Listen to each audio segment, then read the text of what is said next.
యాక్చువల్గా నేను మాట్లాడేస్తాను.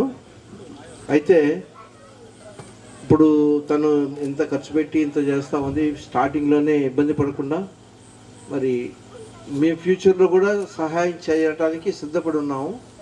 నేనే కాదు, నాలాంటి మాస్టర్స్ చాలామంది ఆంధ్ర క్రిస్టియన్ కాలేజీలో ఉన్నారు.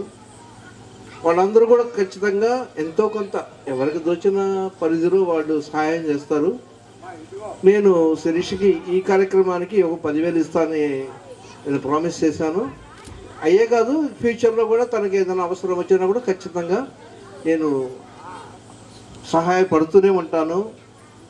ఇట్లనే ఇంతని ఒక రూల్గా కాకుండా ఏది తోస్తే అది మీరు కూడా మీ గ్రామం నుంచి మీలో ఉన్నటువంటి ఎర్నర్స్ సంపాదించగలిగిన వాళ్ళు మాత్రమే ఎంతో కొంత తనకి సహాయం చేయండి.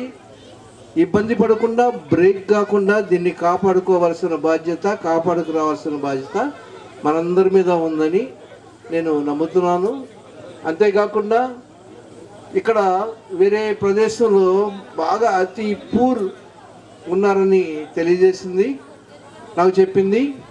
వాళ్ళ కోసమని అప్పటికప్పుడు అనుకొని నా వైఫ్తో చెప్తే ఒక 25 చీరలు ఇచ్చింది వాళ్ళకి ఇవ్వమని.